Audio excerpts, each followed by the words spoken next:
हरिः कन्ना।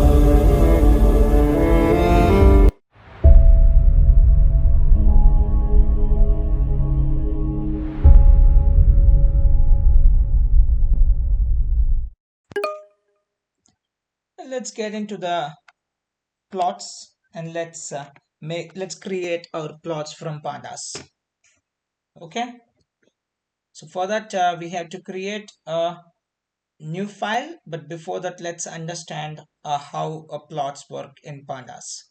So here is, we have the data frame that we make from a tabular data, either CSV or Excel. We will take CSV format, and here is what we have, the complete data frame. And then we will use a plot method. Okay, there are a lot different types of plot methods, and we'll use a different plot methods to draw the different graphs, and we'll use that method. And then here is the different types of graphs plots we can produce, from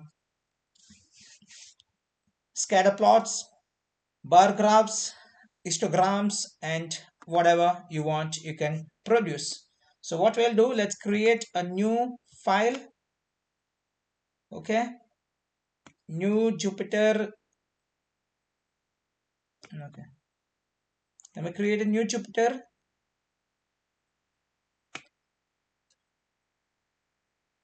editor, new notebook editor. For that, let me come to the notebook dashboard, and here click on new.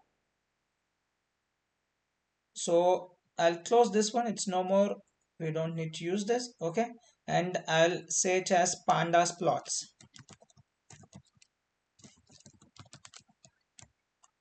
Make it simple, pandas plots, and rename it. So as usual, we have taken the new kernel, so it's a new editor, so I have to import pandas as well as matplotlib from again. So import pandas as pd, and import matplotlib.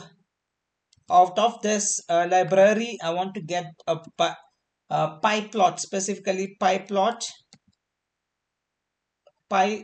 class as plt. This is how I want, and let me execute it. Yes, absolutely fine. Okay, no issue in importing this pyplot package, a pyplot package as plt, and pandas as pd.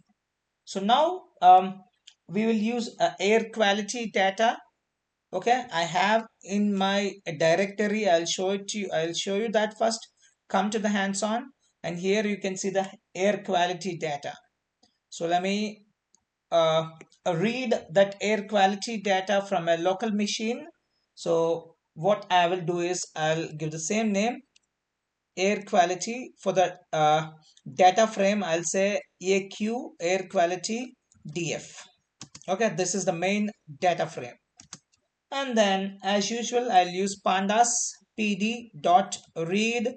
I'll go with the CSV and then name of the file. So let me /tab, and you should be able to see air quality dot CSV. Here is that, and put it in quotation marks.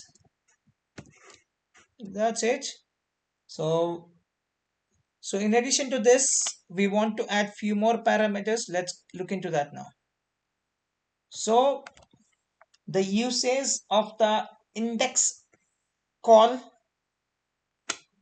and parse dates parameters of the read CSV function or CSV method to define the first, that's the 0th column, as the index of the resulting data frame, and convert the dates in the column to timestamp objects respectively. For that, what we have to do is, we have to specifically mention a few more parameters, or you can say a few more arguments here.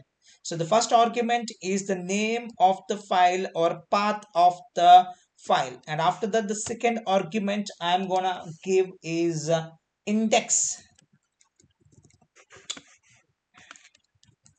index. So index column, the index column is not the default one. Whatever the zeroth column of our air quality.csv should be the index column. It's no more the default column that we get. Okay. Then after that, I want to parse date also with the proper timestamp. Parse date. So for this, I'm gonna use a value as parse date equals to boolean value. I'll use true, and then that's it. So then okay, let me execute this. So okay, I got some error. So that's index colon. So let me check. Read CSV got an unexpected keyword argument parse date. Okay, that's wrong one. So we have to say dates. Okay. Oh, now no issue at all. Yep. Then let's look into the top 5 records of AQDF data frame. And for that, I have to use head. Yeah. So let me execute it. And here is the data. See, there is no default index column now. The index column is date time, that too which is parsed with the timestamp properly. Date and timestamp properly. And the total data that we have here is date time is the first column, index column, and then we have station and station Paris and station London. So this is the air quality at different locations, at different stations. Okay. And we could also see different values. And let me give 10. Yep. These are the top 10 records. And okay, and top 10 records, almost 8 to 7 are NANs only. But on Paris and London, we got the record, we got the values. So let me go for the tail. This is called exploratory data analysis. Yeah. Oh, tail, it's completely NAN for a station at Antwerp. Paris and London, it got some value. So for Paris, it got value, and London also, it doesn't have values. That's okay. But one more thing I want to check is the shape of this AQDF. So total, how many values it has. The data frame shape. Yeah, it's total 3 columns. Here you see, because here this is a index column. It's no more the part of the series labels. It's index 1. And then you have 1035 records or 1035 rows. Okay. So this what the minimum the basic analysis of our data and reading our data.